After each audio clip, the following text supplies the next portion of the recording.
Hey! Salut Gourgandin et Gourgandine. Dis-moi, qu'est-ce qui a les dents jaunes, les doigts jaunes, les yeux jaunes et les poumons jaunes?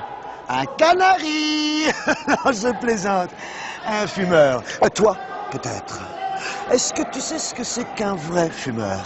Eh bien, je vais te le montrer. À toi, public.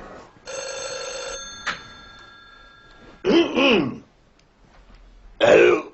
Maman? Non, non, tu me réveilles pas, tu rigoles. Non, non, non, je travaille, non, je suis en réunion, là. Je te rappelle. Oui, le fumeur a souvent ce qu'on... Le fumeur a souvent ce qu'on appelle... Le fumeur a souvent ce qu'on appelle la voix du matin. La voix du matin. Alors, pour le fumeur, la meilleure cigarette, c'est la première. Et la deuxième. Et la troisième.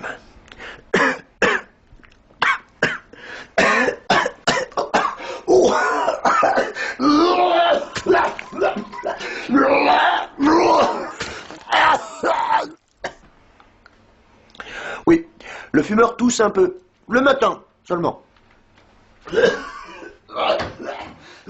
Mais tu sais, le fumeur sans cigarette, il est méconnaissable, discret.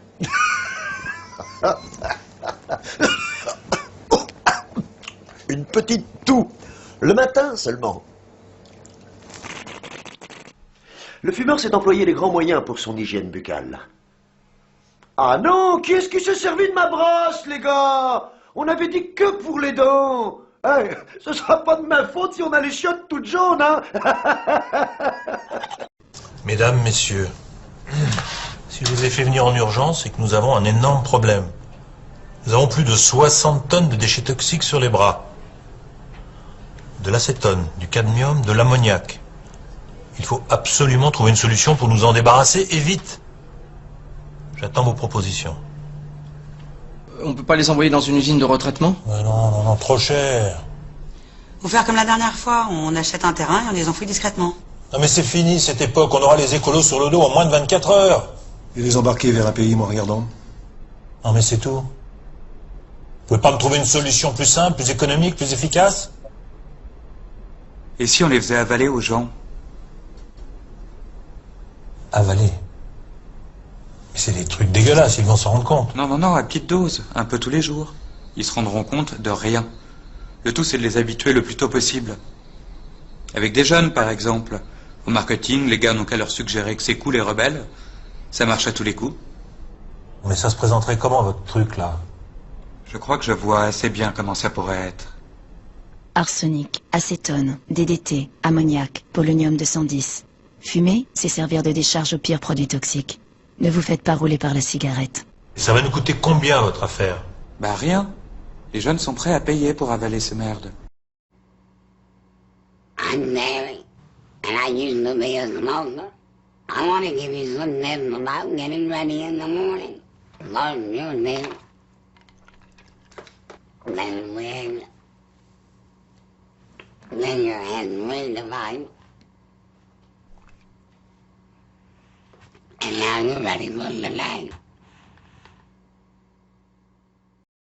Les cellules nerveuses et les substances impliquées dans la dépendance constituent le circuit de la récompense. Il est composé de deux zones qui communiquent entre elles, le noyau accumbens et l'aire tegmentale ventrale. C'est un peu compliqué, on va voir ça de plus près. Les neurones communiquent entre eux en s'envoyant des informations sous la forme d'influx nerveux. L'influx passe le long de l'axone, le prolongement du neurone, et il arrive à la jonction entre deux neurones, c'est la synapse. L'influx déclenche alors la production de dopamine, un messager chimique. Ce sont ces billes vertes que vous voyez. Elles font la navette entre le neurone qui émet l'information en bas et le neurone récepteur en haut. Celui-ci sélectionne les informations dont il a besoin, en l'occurrence le message de bien-être. Voilà un exemple concret avec le plaisir de manger. On a d'abord faim, on mange, puis on a un sentiment de bien-être car la dopamine a été sécrétée au niveau du circuit de la récompense. Quand il s'agit d'une drogue, les choses se passent un peu différemment. Ces molécules de nicotine, par exemple, que vous voyez sous forme de billes roses, se fixent au niveau des neurones récepteurs. Elles empêchent ainsi la recapture de la dopamine qui va s'accumuler et le cerveau va baigner dans la dopamine, d'où les sensations de bien-être, d'euphorie propre drogue. People from very young ages to senior citizens use cocaine. It's not prejudice. It's considered a rich man's drug, but even teens can afford it at lower and lower costs. So once a person is addicted, the price skyrockets because they need more and more, and it gets more expensive to have the habit. There's a lot of different ways to do this drug. I just snorted it. Mostly for me, I smoked and snorted it. You can smoke it, you can shoot it. It can be injected into the bloodstream through IV needles.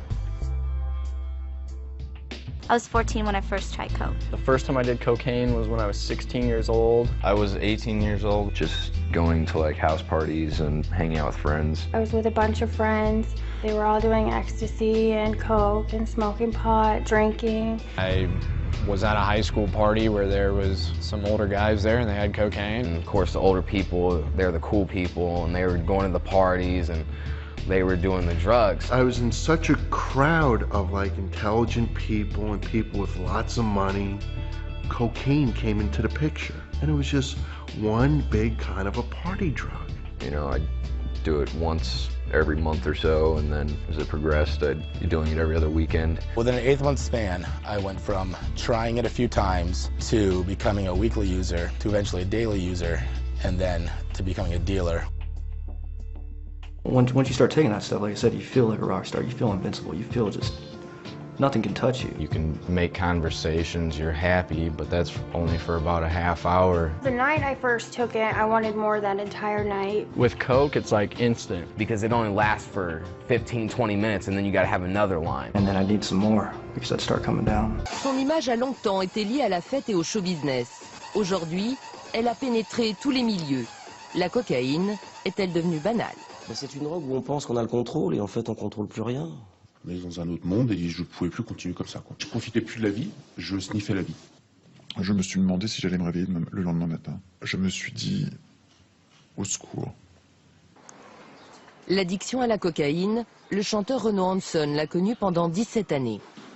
Auteur d'un livre témoignage sur le sujet, il a décidé de tourner la page. Quand je découvre la substance, dans les années 95, je sens absolument pas que je deviens addict parce que tout le monde autour de moi me dit c'est une drogue psychologique, il n'y a pas d'incidence, c'est t'arrêtes quand tu veux. Ça, c'est totalement faux. Il existe différents risques liés à la consommation de cocaïne. Il y a les risques organiques pour la santé physique, il y a les risques psychiatriques, psychologiques et sociaux. Sur les risques organiques, donc les plus grands risques, ce sont un risque cardiaque, un risque d'infarctus par exemple, du myocarde. Il y a les risques ORL, quand on sniffe de la cocaïne, donc il peut y avoir des lésions de la cloison nasale, des perforations, ça peut aller jusqu'aux infections. Il y a des risques de transmission d'hépatite et de VIH, en partageant le matériel, quel que soit le matériel, sur une paille, une seringue ou une pipe à crack. Et il y a des risques neurologiques, donc avec des risques de crise d'épilepsie ou des risques d'accidents cérébraux.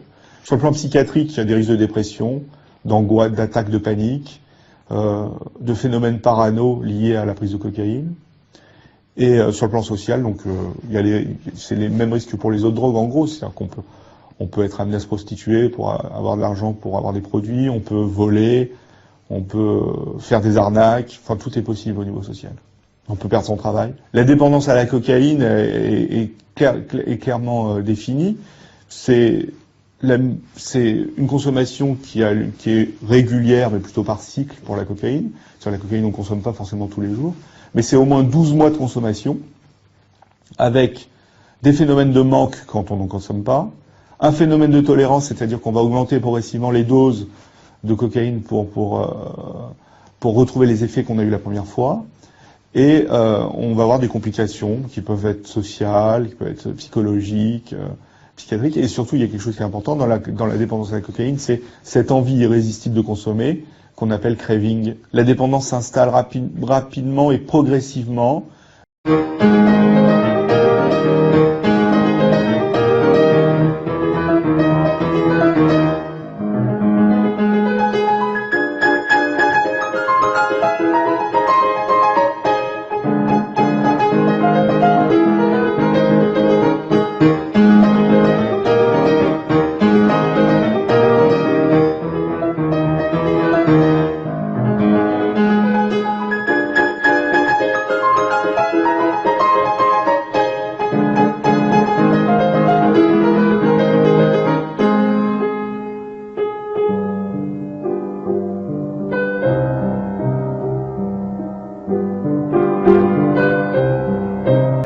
connaissez les effets de l'alcool, pratiquement tout le monde les connaît, la sensation d'ébriété, la désinhibition, l'euphorie.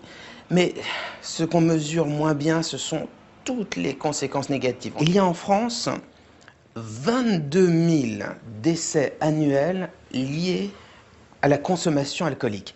Près de 11 000 décès liés au cancer. Alors ce ne sont pas des cancers agréables, il s'agit des cancers de ce qu'on appelle les voies aérodigestives, donc à la fois les poumons, la bouche, la mâchoire, l'œsophage. L'alcool est aussi toxique que le tabac et alcool plus tabac, c'est une source très très importante de cancer. Et en plus des cancers, vous avez 8 000 cirrhoses du foie, et 20 000 autres décès causés par d'autres répercussions de l'alcool, notamment, et ça c'est un point très important, les accidents de la route.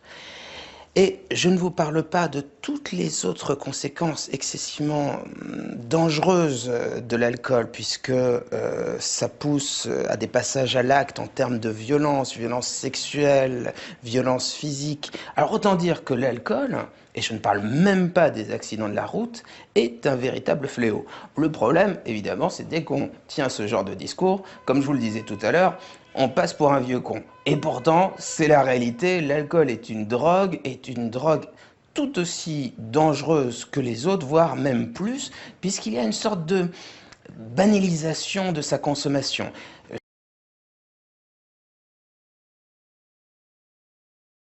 Ça a commencé il y a 25 ans, quand j'allais en boîte avec des amis, et donc on s'alcoolisait assez fortement le samedi soir. Et puis voilà, mais la semaine, je ne buvais absolument pas d'alcool. Et après, progressivement, après je me suis marié, et le soir, il me fallait une bouteille de vin à chaque repas. Et après, une bouteille de vin, on est passé à 1,5 de bouteille. Avant de tomber vraiment dans l'alcoolisme, je dirais la dépendance profonde, il a quand même fallu 25 ans. 25 ans, et j'ai tout détruit. J'ai détruit les relations dans mon couple, dans ma famille, avec les amis. L'alcool m'a vraiment tout pris. Alors au niveau financier, vous ne gérez plus vos comptes. Au niveau professionnel, vous n'arrivez plus à vous lever, vous n'allez plus voir vos clients, vous ne faites plus rien. Le matin, vous arrivez à émerger à partir de 10h le matin et vous commencez à vous poser la question de savoir mais comment je vais faire pour ce soir trouver de l'alcool, est-ce que je vais passer telle boutique ou telle station essence pour pouvoir me procurer, et c'est dans votre esprit, je veux dire, toute la journée vous y pensez. Une fois que vous êtes une fois que vous avez passé la barre, c'est-à-dire que vous êtes alcoolodépendant, une fois que vous avez franchi la frontière, vous ne pouvez plus revenir en arrière. Vous ne pouvez plus boire comme tout le monde, prendre un verre de vin avec du fromage ou un apéritif, simplement ça et s'arrêter, c'est impossible, absolument impossible. C'est-à-dire, une fois que vous prenez un verre, il y aura un deuxième verre, un troisième verre. Dans mon parcours, actuellement, je fais cette cure pour enfin me décharger de mon fardeau, parce que je vous dis franchement, c'est un fardeau et c'est lourd à porter. Donc, et avoir une vie normale. Et je veux pas que mes enfants plus tard aient le souvenir d'un papa qui ne sait plus ce qu'il raconte, qui titube tout le temps, qui s'endort dans le jardin. Je veux dire, je veux pas ce souvenir-là.